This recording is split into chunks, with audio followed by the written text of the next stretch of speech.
Alrighty, time for the second type of reading question. And we're going to call these line reference finders. Okay, it just means that they're general questions and they refer you to a line number. We love these questions because we don't have to go searching for the answer. We know exactly where the answer is going to be, or at least the general region. So we take up the test. We're going to go to number 11. Okay, and the question reads, the authors most likely use the examples in lines 1 through 9 of the passage to highlight the... So of course, we're going to go to lines 1 to 9. It's nice and easy. We start right at the beginning and we read. So here we go. Every day, millions of shoppers hit the stores in full force, both online and on foot, searching frantically for the perfect gift. Last year, Americans spent over $30 billion at retail stores in the month of December alone. Aside from purchasing holiday gifts, most people regularly buy presents for other occasions throughout the year, including weddings, birthdays, anniversaries, graduations, and baby showers. Okay, so I've read it, and now I think the idea is to summarize. So you're going to get used to it. There's a lot of repeated types of strategies, and it's good because you get more and more practice and you get more and more questions right. So if I had to summarize what I just read, I would say people spend tons of money on gifts, and they are, by the way, notice I'm looking at the paper. I'm not trying to do this from memory. Open book test. I'm totally using this as my crutch. So then it also says that people buy gifts throughout the year. And then they list a bunch of reasons, but that's my summary. They spend a lot of money on gifts and they buy gifts throughout the year. Okay, so we go back to the question, and it says, why does the author use all these examples? Now the examples are the occasions like weddings, birthdays, anniversaries, graduations, and baby showers. So the author uses them, and we're just going to go right down the list. Now, if I could come up with my own answer, I would. And then I'd compare my answer to their answers. But frankly, I don't really feel like doing that on this one. I don't know where they're going, so it's perfectly fine just to look at the answer choices. Okay, A says, regularity with which people shop for gifts. And I'm going to say that seems like a possibility. We'll leave that in. The recent increase in the amount of money spent on gifts. Well, they talked about that people spend money, but they didn't say it was an increase from what they used to spend, so I'm getting rid of B. Note the detail. Okay, C says the anxiety gift shopping causes for consumers. I'm trying to remember what I said. I didn't say anything. I said nothing about anxiety. That was in the previous question. So no, anxiety is not part of it. I'm getting rid of C. And D says the number of special occasions involving gift giving. And that seems like a good one too. So it's definitely between A and D at this point. Now, here's the rub. There's only one right answer, right? There's never two. So I have to look at why are they listing these? I'm going to look at the difference between A and D now. A is about the regularity of people buying gifts, and D is about the number of occasions for which they buy gifts. So is it about the number, or is it about the regularity? And I'm going to go back. And, you know, in line 6, actually, I see this. Most people regularly buy presents for occasions. Now, they're not talking about how many occasions. They're talking about all throughout the year. They regularly are buying gifts. So I'm going to go with regularity. A is the answer. Okay? Remember that this is really true. Only one answer. There's always something that's just slightly off about the wrong answer. Okay, let's see. Let's go to number 15. Okay, same page.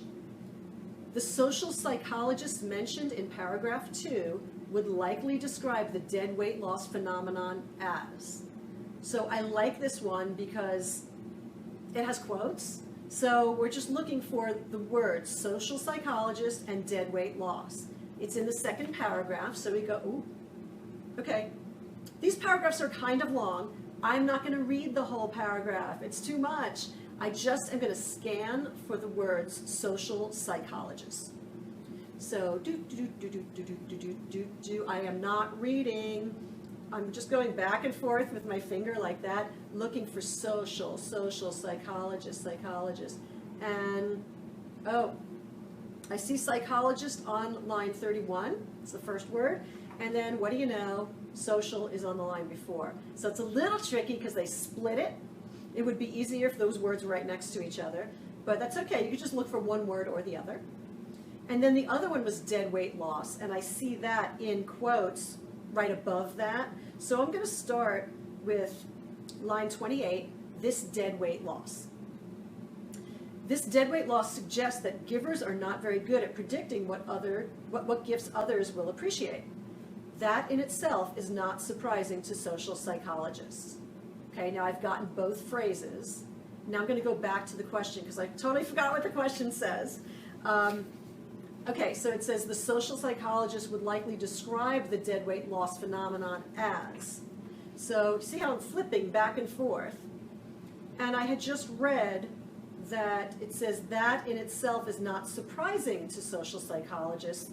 So I think that they would say the dead weight loss is not surprising. So that's what I'm trying to match. I hold that in my head, not surprising. Does predictable mean not surprising? Yeah, I would leave that in. Questionable, does that mean not surprising? No, I don't think that has anything to do with it. So get rid of that. In fact, it would be the opposite. Disturbing, not surprising. No, I get rid of C. And unprecedented, no, that would be the opposite too. So it has to be A. It's the only one that comes even remotely close to not surprising. A is the answer. Okay? All right, let's do one more, and then we can move on to maybe our next video. Number 19. Okay, it's the same article. Okay, I like number 19 because there's some nuance there that you should know about. The question reads, the authors refer to work by Kammerer and others in order to. So line 56 is where it is. We go there. And again here, it's a little bit toward the top of the paragraph, so I'm going to start from the top of the paragraph. It's always better to read a little bit more, even if you read, like even if the first sentence is not totally essential, that's okay. Better to read more than too little. Here I go. Why do gift givers assume that gift price is closely linked to gift recipients' feelings of appreciation? Perhaps givers believe that bigger, more expensive gifts convey stronger signals of thoughtfulness and consideration. According to Kammerer and others, gift giving represents a symbolic ritual whereby gift givers attempt to signal their positive attitude toward the recipient, the intended recipient, and their willingness to invest resources in a future relationship. Blah, blah, blah, blah, blah. I wanted to fall asleep by the end of that. Okay, so believe me, when I read this, it's not like everything is so interesting to me. Some of this is like, it's really boring and kind of dry. It's okay. You can still get the answer right, and let me show you how. Okay, so I don't remember what the question is anymore. So it is, what number is this? 19. Oh, the author refers to work by Kammerer. So why are they mentioning Kammerer and others? Well, I'm going to just go back to the beginning and kind of summarize it again. The first sentence is a question about gift givers and why they're making this assumption. I don't even care what the assumption is, right? It's just a question. The second sentence is a possible answer, right? So it's a question, an answer, and then they say, according to Kammerer and others, blah-diddy, blah-diddy, blah. So I think that they're using the theory or the statement by Kammerer as support for the previous sentence. All right, so let's go back to 19. and look at the answers. So it says to offer an explanation. That sounds like support to me. I'm going to leave that in. Introduce an argument. I don't know, and argue for a certain thing. I think that could be an answer. Let's just leave that in. I'm not positive. Question a motive. No, there's no question there. I think it's support. So I'm going to say no to C. That's a cross out. And support a conclusion. I'm going to leave that one in because it says support.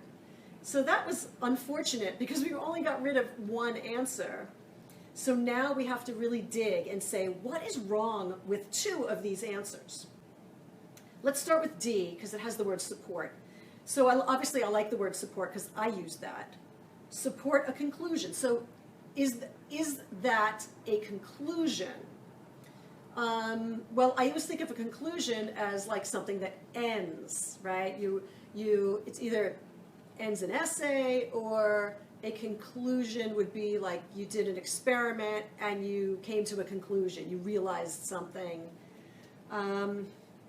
But I don't really get that this is a conclusion because the sentence before says, well, perhaps. There's no conclusive anything here. So I like the word support, but I don't like the word conclusion. So D goes out. All right, let's go up from there. B, introduce an argument. Well, I don't know. I think maybe it's introducing something. Now the question is it an argument?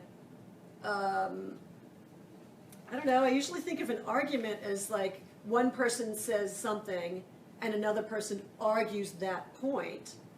And that's not really what's going on here. There's no two different points of view.